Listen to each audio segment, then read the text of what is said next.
see. Yeah, I got a little live thing. Sweet. Awesome. Why don't I move this over so people aren't looking at my random like work clothes that are just sitting on this thing. Yeah. My room's so messy right now. Oh my gosh. Yeah. Anyway. My room's always messy, so. Yeah. My room's so messy right now. Should I put headphones in again?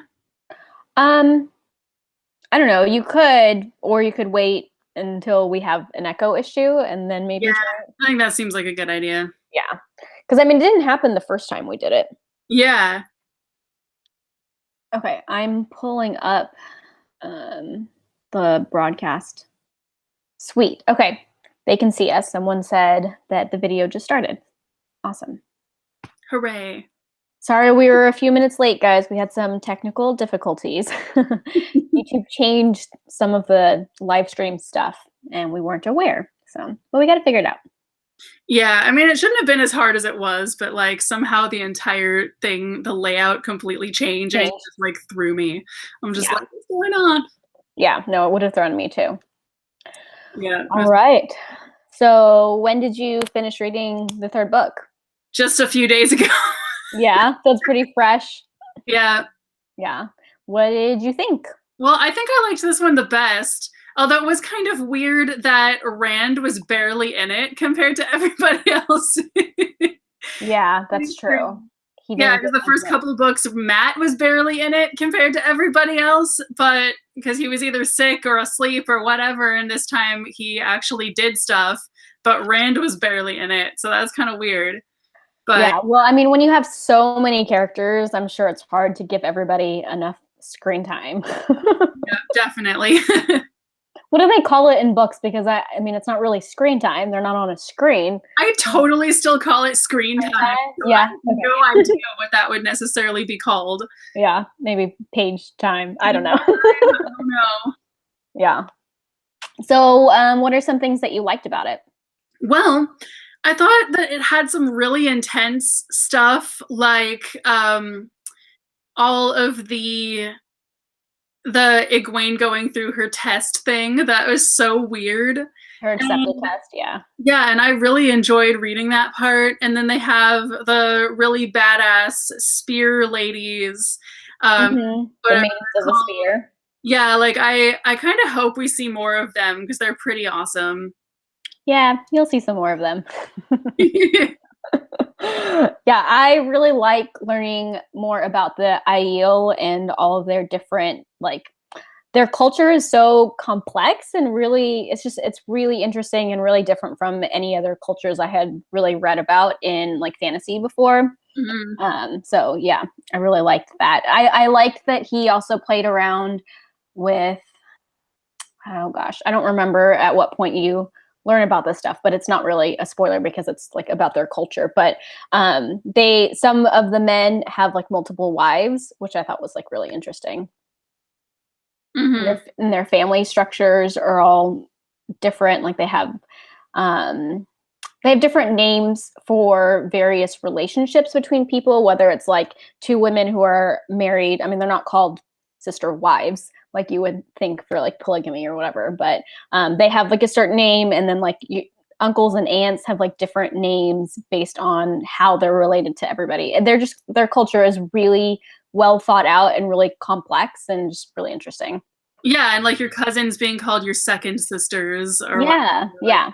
Pretty weird, but pretty awesome. I totally thought when they were saying that you can basically pick someone to be, you can basically become first sisters by going in front of like an official of some kind and all of that stuff. I was totally thinking they were talking about like getting married, but I don't think that they were. No, it's more just like when you're like best friends but you want it to be like officially recognized as sisters. Yeah. I thought that was pretty awesome. Yeah, definitely. Were there any things about this book that really surprised you? Things that happened? Not really. I mean, I guess obviously certain events were sort of surprising.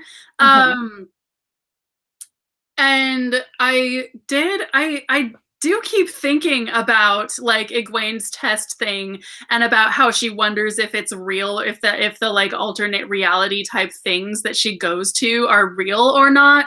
And Mhm. especially how the last one where it's kind of um it almost seems like she's going to be stuck there because the voice that says that the way back is coming just once just gets cut off.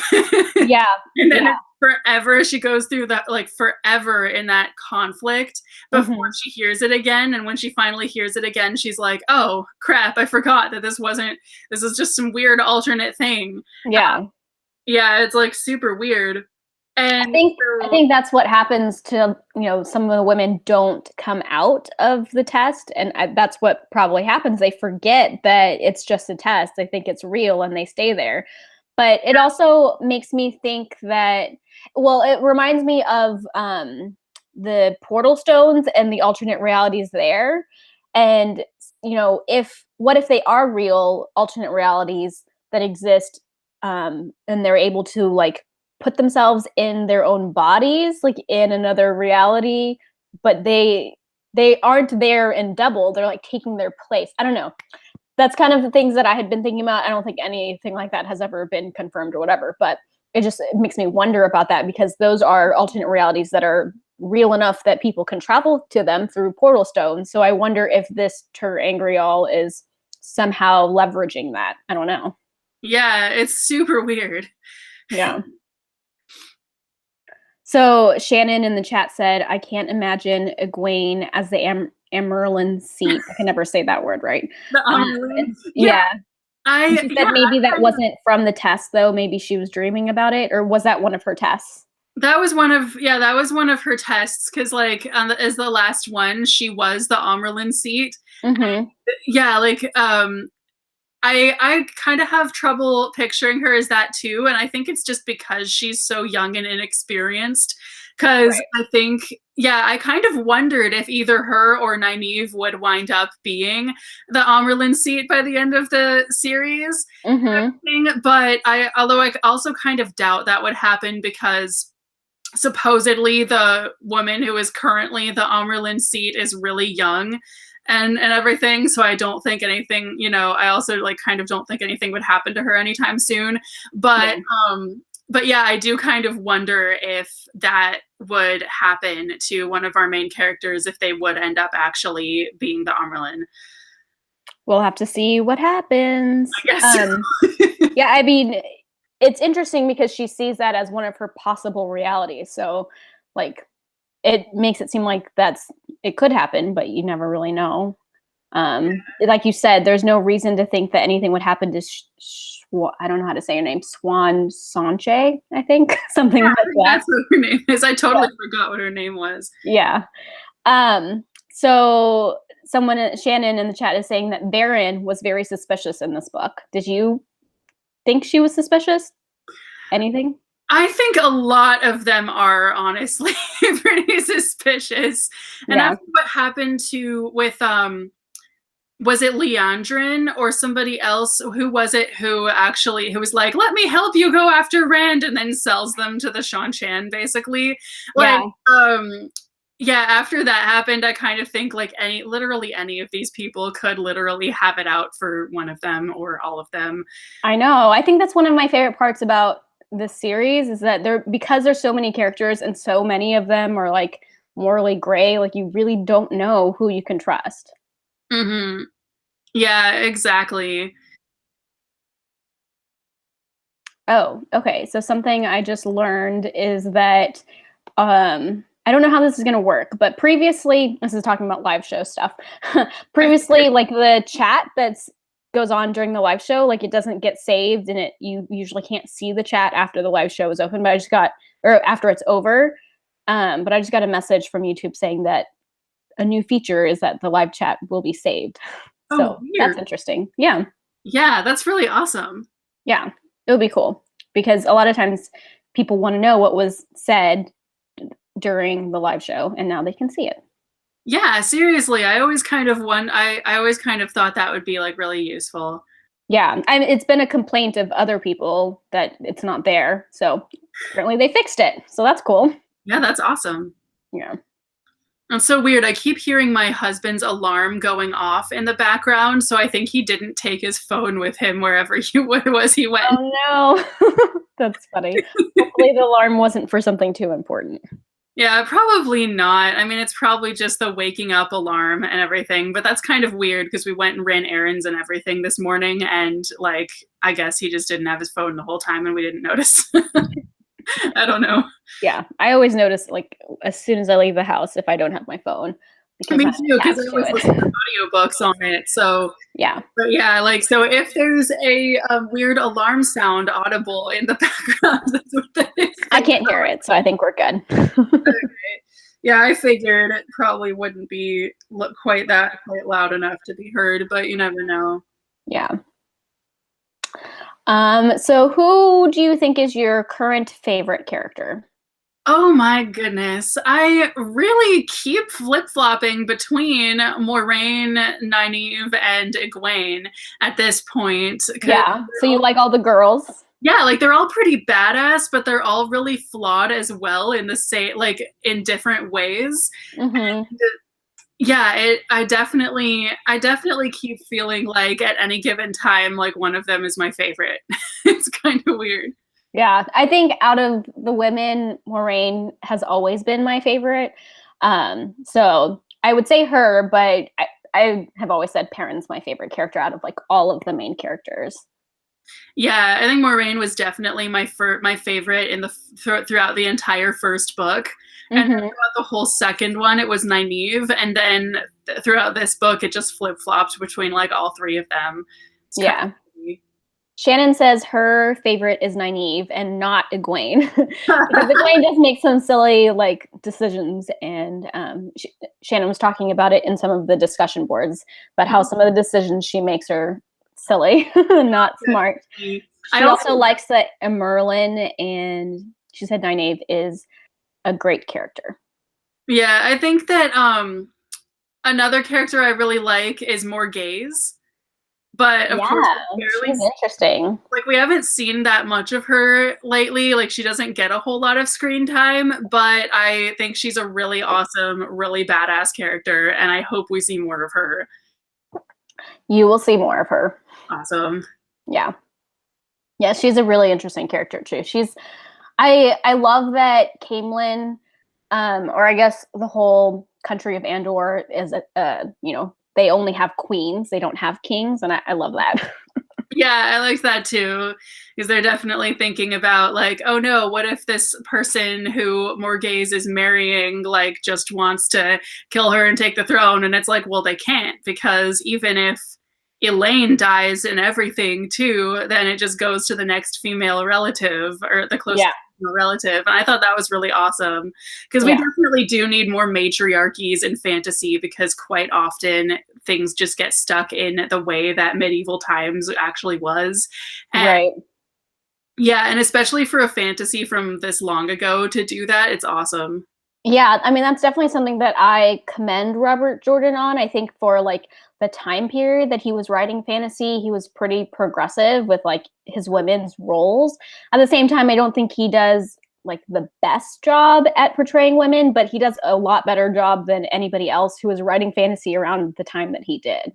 Yeah, I definitely think so too. I think he's pretty he's definitely pretty progressive, but I've seen even like female fantasy authors from like the early 2000s or the late 90s still write less progressive women's roles. So I think people just really have a tendency to get stuck in just the normal roles of how the medieval time period was, that the earlier somebody starts doing anything like what Robert Jordan is doing with the women's roles, like the more kind of impressive it is. Mm-hmm. I don't know. It's really weird. Yeah, I definitely agree. Shannon says that she really likes how each country has its own political system and then how they're all like really different from each other.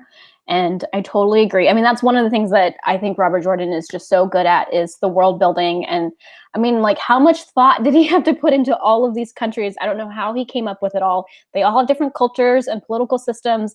Some of them have different dialects, so you can like tell where people are from based on the way that they talk or the clothes that they wear. Like, it's just so intricate, and that's something that I love. Like, I mean, people always talk about Brandon Sanderson as having really good world building, and he totally does, but so does Robert Jordan. Mm-hmm. Yeah, definitely.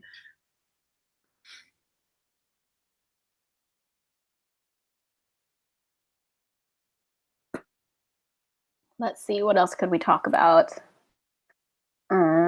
So we already talked about favorite characters. I didn't make like a little list of things that I usually make to talk about like I did last time. I figured I'd just wing it. So any favorite scenes that you had? I know you talked about the accepted test a lot, so maybe that's your favorite scene. Yeah, it's probably my favorite scene. I also kind of like how I mean, how many conflicts Nynaeve, Elaine, and Egwene go through together. They wind up captured, and they think that like Elaine is almost dead, and then they wind up captured again, and they think that Egwene is almost dead. Pretty much like they got like all this the same kind of stuff happened to them like so many times, but they wind up like overcoming whatever it is. And how I kind of like how they woke up from the stuff they were given to make them sleep when the dude is saying like, oh yeah, my granny says that makes you sleep for like this long, but they're like, well, obviously someone wasn't really paying attention to what their granny was saying because we're all totally awake and just pretending. Like, yeah, no, that was definitely a really good. I mean, the whole ending of this book I really liked. I remember this was one of the books where we were getting close to the end, and I was like, how is everyone going to end up in the same place for this? Like, they are all spread out doing different things. Like, how are they going to end up in the same place? And how is this going to like wrap up nicely? And I just remember being super impressed with the way like everything tied up, how everyone got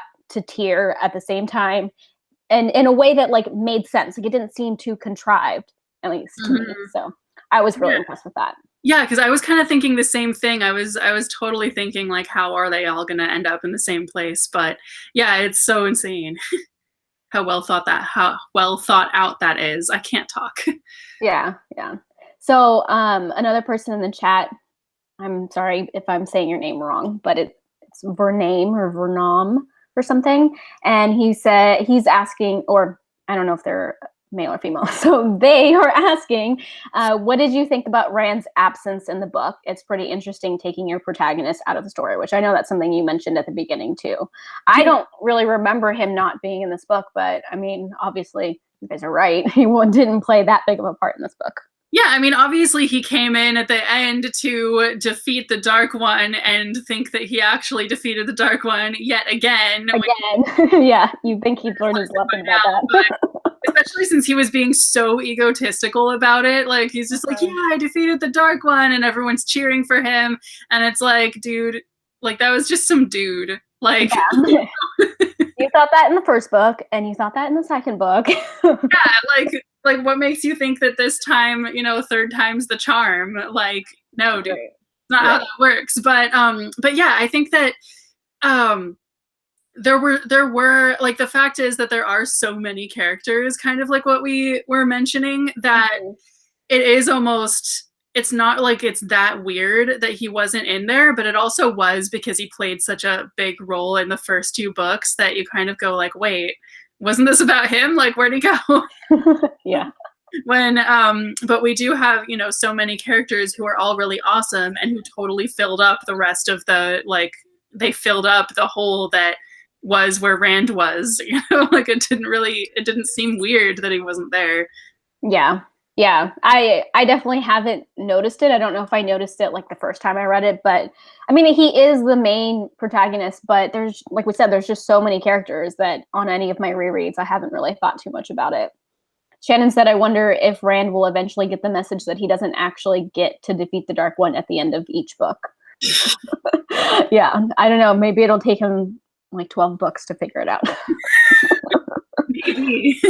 Yeah. Maybe it'll be like, maybe he'll defeat the Dark One all however many times, and then just the last one he's like, yeah, same deal, I just defeated the Dark One again. Yeah. Or what if it would be kind of weird if the last time when he actually does defeat the Dark One, he has his doubts and is not sure if he did or not. That would be hilarious. Yeah. That'd be kind of weird. Yeah. Shannon said it's also weird how they foreshadowed Lanfear so much, but she doesn't really play any role in this book, and same for the White Cloaks. I didn't pick up on that, but it's a reread for me, so like some of those things I don't always pick up on. I mean, Lanfear is someone that you see off and on throughout the rest of the series, so she continues to play an important role. Maybe she didn't play a huge role in this book, so I don't know. Another thing I thought was kind of interesting is that Egwene's accepted test was all about like, oh no, how do I save Rand? Oh no, I'm going back to the real world and leaving him to die. Oops. And you kind of go like, well, how, because at this point, they haven't seen each other that much throughout the series anymore, because they're always like off doing separate things. Yeah. And it is kind of interesting that she cares about him enough that that's all her accepted test was. And yeah, I think that's part of it. I mean, obviously, they grew up together thinking they would get married and stuff. So she has a lot of feelings for him. But I also think that speaks to how strong of a ta'veren Rand is, that no matter what different reality we're talking about, they're still in a similar situation. He's still able to channel, and she still is trying to save him. So I think that speaks more to how he is the Dragon Reborn and how he's ta'veren.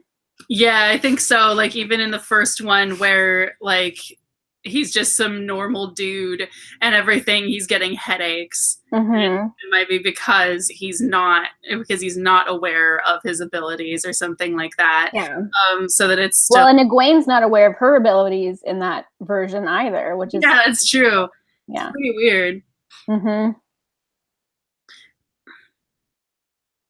I really liked at the end when Matt was coming to save the women, like he and Julian break into the Stone of Tyr to like save Nynaeve and Elaine and Egwene, and they were like about to break out on their own anyways, which was hilarious. Matt always has like the worst timing. Yeah.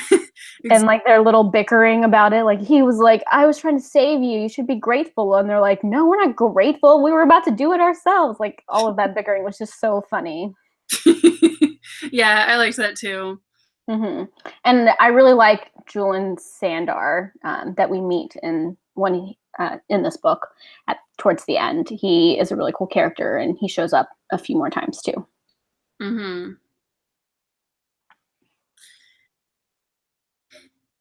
Yeah, one thing I also keep wondering about is that, like, since male Aes Sedai are supposed to be, like, they go crazy, they go mad from having the powers, and so they have to, like, be destroyed and whatnot. And I kind of keep wondering if women also go mad from channeling, except that they don't show it.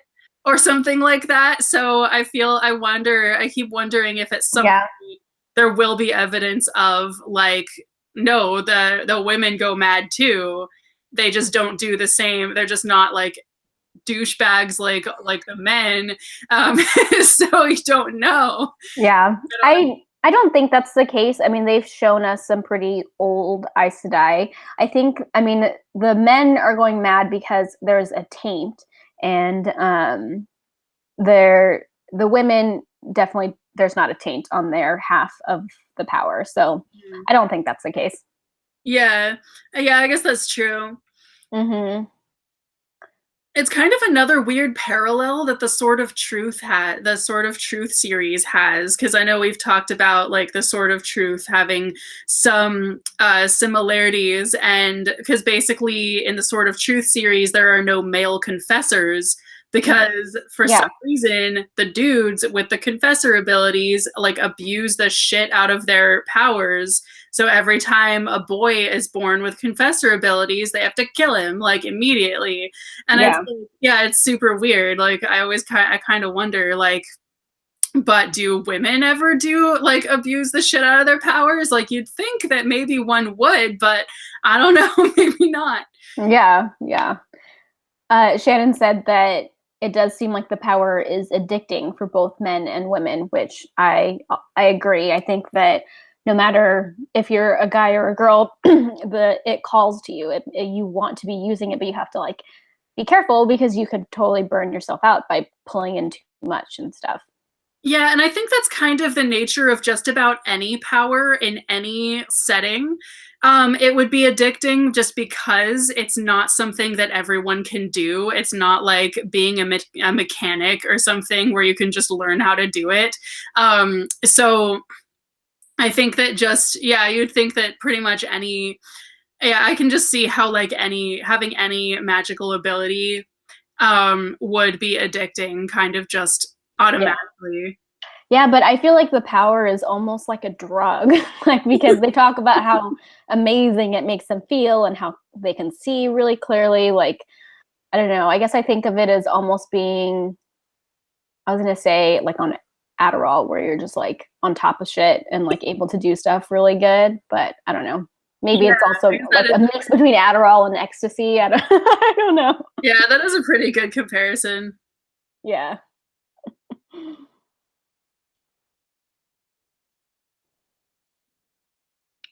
So someone in the chat had said that they wish we had spent more time in the White Tower. Mm. We don't get enough magic school time, they said, which I get it. Yeah. I wish we could spend more time in the tower. Yeah, I totally agree with that too. Actually, that would be kind of cool. Yeah. Some like on my reread, I have felt like the Egwene and Nynaeve and Elaine are all sort of like picking up on the power and like learning how to do things really, really fast. And we don't really get to see them learning to do things.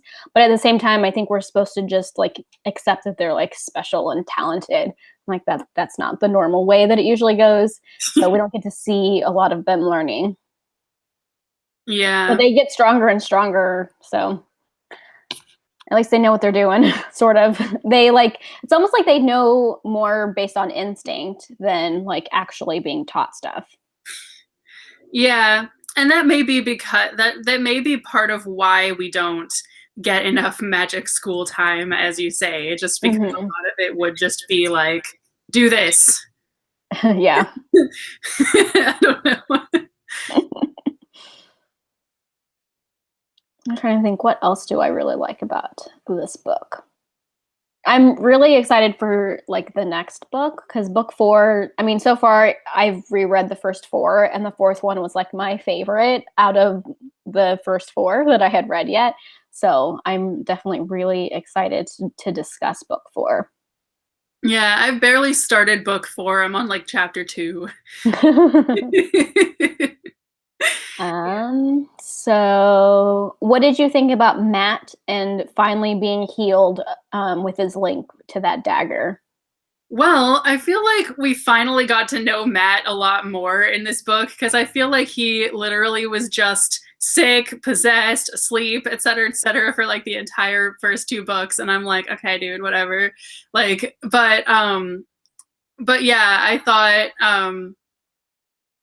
thought it definitely added a lot to the story to have him actually be in it more. Yeah. Yeah. Shannon said, I wonder if he really is finally healed, which I guess is definitely a possibility that he's not completely healed. He has some like character stuff that comes up later that I always don't know if it's like caused by this, like his link to this dagger, or if it's caused by just like other things, or if that's just how he is. That was really vague, but I can't talk about it. So I guess I'll have to wait till next month. That is a good question because because that could come up like at any time, pretty much. Right. Yeah. And it's interesting to think about how being linked to that dagger and being like sick for so long affects the rest of his character. Mm-hmm. Shannon said it was very interesting to learn more about Matt because she didn't like him before this book, but he's much more likable and understandable now. And I agree. I think him finally getting more screen time definitely makes him more, not like, I was gonna say attractive, but not like attractive like he looks good, but like, he's an interesting character. Yeah, because it's true because he kind of just, I don't know, like we kind of just think of him as making stupid decisions all the time, but he actually did some stuff in this book. Yeah, and he did some, like, I mean, it's kind of surprising that he actually puts himself out there to try and save the three women because he's very much like save himself mentality. That's just like his personality. But the fact that he goes out of his way to try and save these women, and then of course they don't even appreciate it.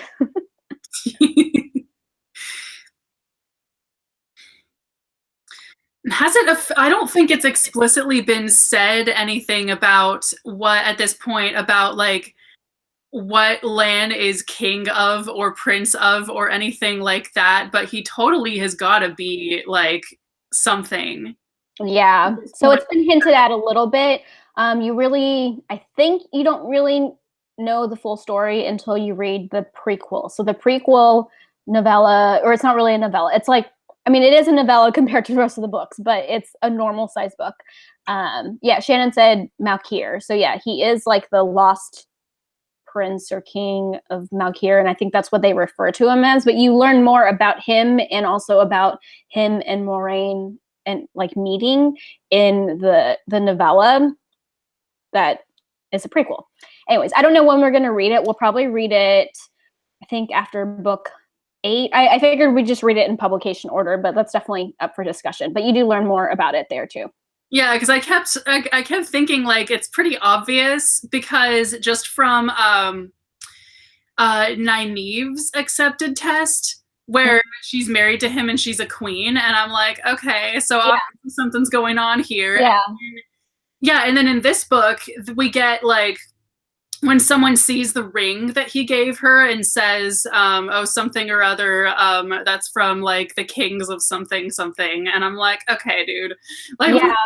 So Malkir was basically one of the borderland countries. So like whenever he's around like the Shinerans, I think they recognize him more because basically like what the borderlands is now, which includes Shinar and I don't know, some other countries. Malkir was basically I forget what it's called, but the Badlands or whatever that are next to the borderlands border, like the bad part, has been growing, and it basically has, destroyed Malkir. So like they were pushed out of. So you remember in the first book, when they're going to find the tree and the thing that they're trying to find, they stop in like a broken down tower or whatever. Do you remember that? Yeah. So that was one of the towers that was in Malkir. Oh, so like the Shadowland has completely like taken over Malkir and like pushed them out. The blight. Yes, thank you. The blight has expanded.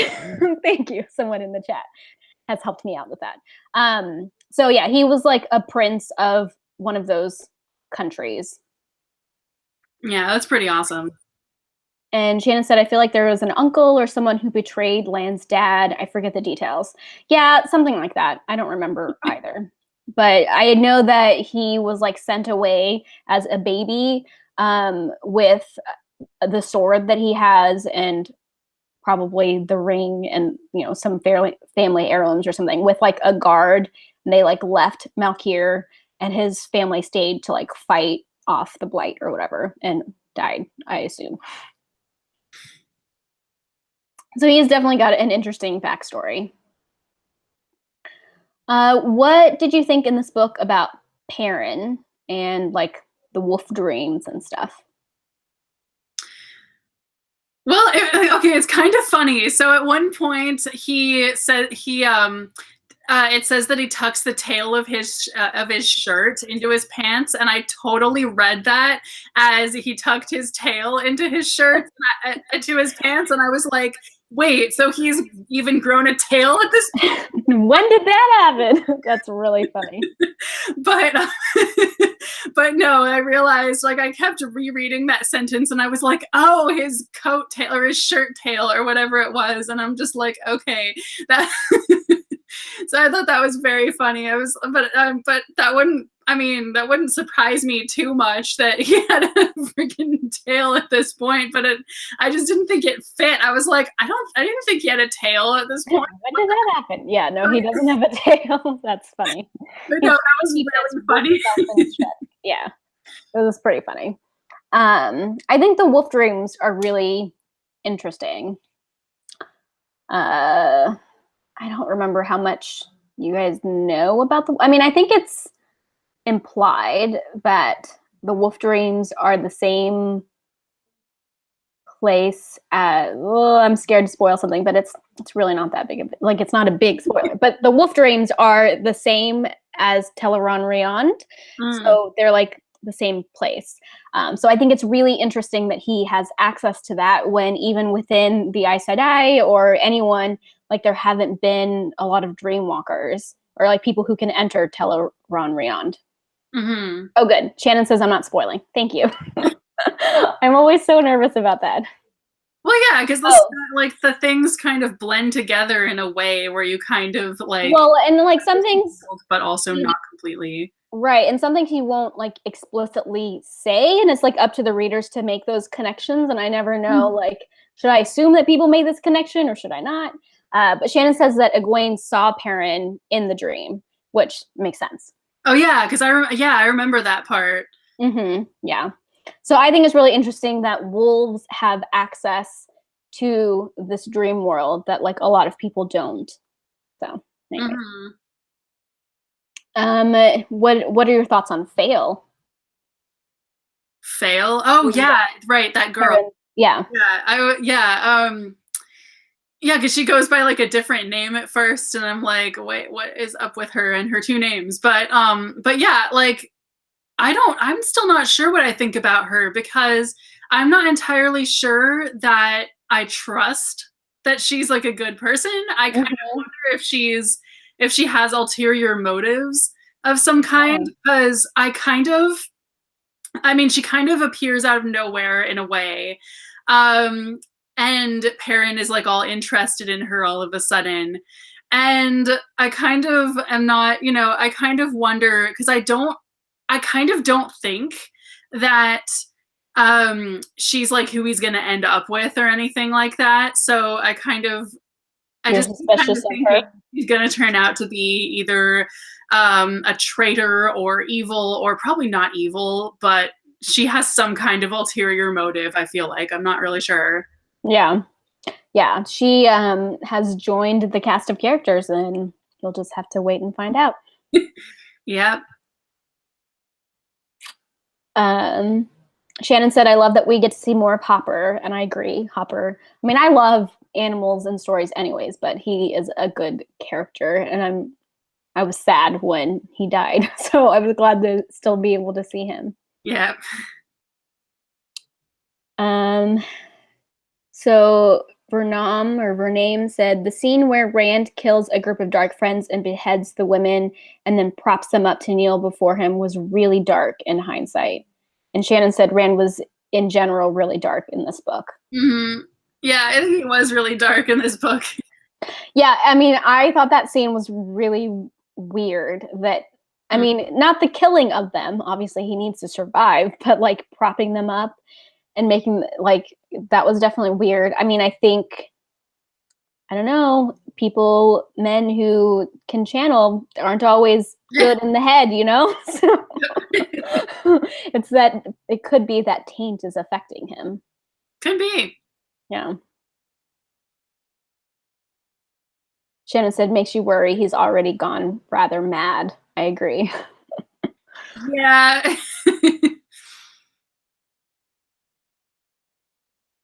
Well, going back to Faile real quick, I agree that she seems a little suspicious, and I also just I think it's really funny that we meet a hunter for the horn or multiple hunters for the horn when we as readers all know where the horn is and like what's happened with it. Like it's already been blown. Sorry, guys. That's true. Like, yeah, it is kind of weird. Yeah, but the rest of the world is out hunting for it, looking for it. Well, you also never know, because if Matt were to die, then whoever has the horn would have the opportunity to blow it again. So I think they're probably after it still for like reason anyway, like whether it's been blown or not. So yeah, that's true. But I also think that like the world is expecting that they will know that the horn has been blown when it's been blown. Like I think they think that when it happens, we'll know that it has happened. But like it has happened and nobody knows. Yeah, it's true. Really funny. It's not like the world really changed. Yeah. Yeah. But it's like this big thing people are like looking forward to, or at least I don't know if they're really looking forward to it, but like looking forward to it in the sense that it's a sign that the last battle is going to come or whatever, and it's already come and gone, but they have no idea that it happened. Yeah, it's like they kind of expect some kind of apocalypse to happen or something. Yeah, it is kind of interesting. I didn't really even think about that because yeah, I guess like the world kind of goes on and they don't know it's been blown up. And I wonder if at some point Faile is going to find out. Like, I mean, that's part of her identity, right? Like she's for the horn, and then she's gonna find out that these people that she's been with have already done that or something. Like I don't know. Yeah. Shannon said lots of gaps in knowledge between groups. I like that aspect of rumors, etc., that continue throughout the story. Oh, Shannon said that Faile does learn that the horn has been blown in this book. I didn't remember that, but I bet that was a funny scene. Going to the rumors and like the lack of knowledge between groups, I think that he does a really good job with that, and with keeping I think it's interesting because he lets the reader in on all of these like secrets, and so we know what's going on, and we're seeing all these characters like struggling to figure out what's going on, and that's one of the aspects of the series that I really love. But I also remember when I was younger and reading this, it would really frustrate me because I mean, I've always, when I'm growing up, I was kind of like a goody two shoes, always doing what I was told. And I was like, they all just need to tell Moraine like what's going on. And she's like the mother figure, like the person in charge who would be able to connect all the dots if she had all the puzzle pieces. So I was like, why don't they just tell her everything? And it would like really frustrate me that they were keeping all these secrets. But I mean, they were all keeping secrets for what are valid reasons to the characters. And that's kind of what I love about what Robert Jordan has done is like, we know everything and we want the characters to talk to each other, but they all have, reasonable reasons for not talking to each other. Yeah, and they might not necessarily know that it would be beneficial to share that information that they have. Mm-hmm. They don't necessarily know it would connect all the puzzle pieces. Yeah, but I think that it creates like a tension for the reader because we know the information that they don't, and we just like want them to like put it together and figure it out. And that's one of the things about the series that I think Robert Jordan does a really good job of. Mm-hmm. I agree.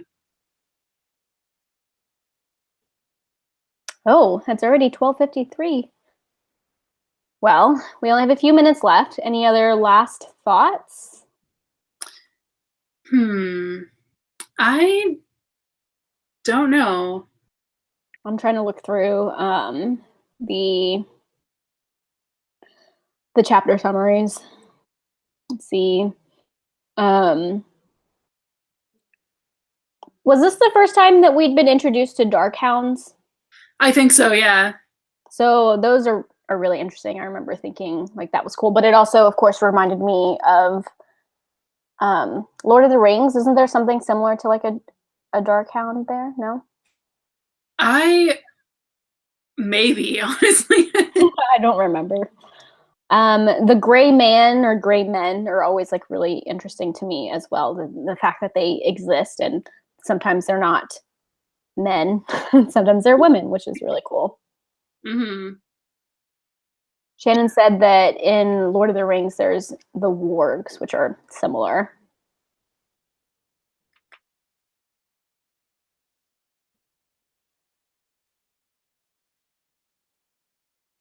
Yeah, man, the end of this book was just crazy. So many stuff happened. So much stuff happened. Yeah, a lot of stuff did happen. It's true. But honestly, that's how a lot of the ends of these books are. They're just like, bam, bam, bam, lots of stuff happening. Mm-hmm. Yeah, because everyone's like separated for the whole book. They come together for some crazy event that happens, and then they go off again. Okay, we have a good question for you. What predictions do you have about any of the characters? Well, I mean, what my predictions were pretty much going to be were that, because I actually kind of wrote these down, were that possibly women also go mad from the power, and that at some point we're gonna find out some stuff about Lynn's backstory, but I guess we don't until reading the prequel. But aside, and then you thought Faile was pretty suspicious. Yeah, that's true. I thought she was pretty suspicious, but I'm not sure if I have any exact like predictions for that, because I don't know exactly how it would be that she would betray Perrin or anybody, or Moiraine possibly that she would betray, or possibly Moiraine would find out what Faile is up to and try to warn Perrin, and Perrin wouldn't believe it, possibly. Yeah, it really, like I don't know. So Shannon says her prediction is, it's a wild prediction, is that Varen is a dark friend. It's possible. And yeah, it's possible. Anything's possible. I don't know. I can't say anything. I can't give predictions either. I mean, I haven't, for those of you who are watching, I haven't read all of the books, but I've read at least up to like 10-ish. So I don't have any predictions that I can speak of. Yeah, and I also kind of wonder if any of the Aes Sedai that we know of could end up being Black Aja, like someone super unexpected, like the lady from the Green Aja who Egwene talks to about the Green Aja and stuff like that. Like she might actually be the Black Aja or something like that, and we might not find out until after Egwene joins the Green Aja and finds out about that. You never know. Like it might be someone, I keep feeling like maybe someone really unexpected, and not the person who Egwene thought from the test. I don't remember who that was. I don't either. It was whatever her name is that she totally kind of thought was suspicious, and in the test she is Black Aja. Oh, was it Aleda, maybe? Maybe. I don't, yeah. Aleda is the red Aes Sedai who is Queen Morgase's like advisor, her Aes Sedai advisor. Yeah, maybe it was her. I don't remember, but I feel like maybe she isn't really, and maybe she's actually good. Yeah, I mean, the only person who's been confirmed to be Black Aja that we actually had any sort of interaction with was Liandrin, because the other Black Aja that she was with, we didn't really know. Yeah. Shannon said, also, I think the Illuminor lady probably shows up again. Pretty good guess. She said, I also wonder how the Tinkers will find their song. It's probably related to Rand, since everything is. I'm interested to see how that turns out. Yes, I am also interested in how the Tinkers will find their song. I love the Tinkers. I think they are such an interesting, like, culture. Obviously, they're sort of inspired by, like, gypsies and stuff. But I really like them. And you find out more about them in the future. So I'm excited for you to find out more about them. That's pretty awesome. Yeah, there are so many interesting peoples in, in this world. It's pretty well thought out. Yeah, definitely. Yeah, you find out a lot of things in book 4 that I'm excited for you guys to find out, so we can talk about it next time. I mean, the 4th book had this one section of scenes that, I mean, I read a couple times just to make sure I was internalizing all of the reveals that are in it. Like, there's a lot of reveals that happen in book 4, so I'm excited. Well, I'm excited. I am actually going to do, well, not for book 4, but for book 5, I think I'm going to do like a video diary where I vlog like while I'm reading that one book and talk about spoilers and things, like my reactions to stuff as they happen. I've seen other booktubers do things like that. Like I know that G from Book Roast, she has like a book in the jar book club, and she does that with all of those books. I think they do it like every other month or something. And those are really fun videos to watch. I mean, you can only watch them if you've already read the book because they talk about spoilers. So I think I'm going to read book 5 in April so that I could film that and have it up in May whenever everyone else is reading the 5th book. So I'm excited about that. I'm excited to continue reading the series because I read book 4 like in November or December, and I've just been like waiting. And so I'm excited to get back into it. Yeah, that's definitely awesome. Yeah. And for those of you in the live show right now, I am working on getting book 4's chapter summaries up. For some reason, that website that I've been using that has had like 1-sentence summaries for book 4, I haven't seen any one-sentence summary. So I'm having to look at like the paragraph summaries and try to summarize them myself. So I apologize if the summaries aren't as good or as concise as the ones before this have been, but anyway, so it's taking me a little bit longer to do this, but I'm going to work on them today. Hopefully I can get the other, at least 2 more weeks up, if not all 3 that I have left. Cool. All right. Well, I think that's it. Thanks, everybody who could join us. I think you can end the broadcast on your end. That's right. I was waiting for you to do it.